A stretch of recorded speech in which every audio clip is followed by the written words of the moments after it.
তো আমরা এখন মাছটাকে ম্যারিনেট করার জন্য রেখে দিচ্ছি।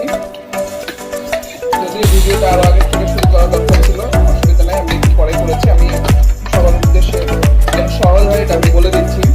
প্রথমে আমরা মাছটাকে ধুয়ে কেটে নিয়েছি। কেটে নেওয়ার পরে লেবু, লবণ, পেঁয়াজ, মরিচ, আদা বাটা, রসুন বাটা দিয়ে এটাকে ম্যারিনেট করার জন্য 10 মিনিটের জন্য রেখে দিব। এবং যখন ম্যারিনেট হয়ে যাবে তারপরে আমরা তেলে ভাজবো এবং তেলে ভেজে প্রস্তুত করার জন্য যে প্রণালী, এটাও আমি আপনাদেরকে দেখাবো ধীরে ধীরে। তো গাইস চলেন আমরা ট্রাই করে দেখি লইট্টার ঝাল। তো গাইস আমরা একটু প্রসেসটা আগিয়ে নিলাম। আগিয়ে নেওয়ার পরে আপনাদের সামনে আসলাম।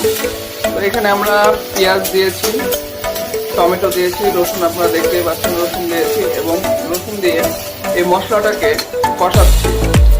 এবং এখানে বলে রাখা ভালো, আমি একটু এখানে মাংসের গরম মশলা দিয়েছি, কারণ ভুনা করলে মাংসের যে একটা গরম মশলার যে একটা গন্ধ, এটা আপনাদের খাবার তৃপ্তিটাকে আরো বাড়িয়ে দিবে। তো এটা করতে আমার মনে হয় 15 মিনিট মতো সময় লাগবে। এখানে রসুনগুলোকে বড় বড় করে গলায় নিতে হবে ভালো করে, যেহেতু রসুনের সাইজ আপনারা দেখতেই পাচ্ছেন বড় আছে। আশা করছি ভালোই লাগবে খেতে, কোনো অসুবিধা নেই। এবং এটার আমি নতুন একটা নাম দিয়েছি, নতুন একটা নাম দিয়েছি তামা তামা শুটকি ভুনা।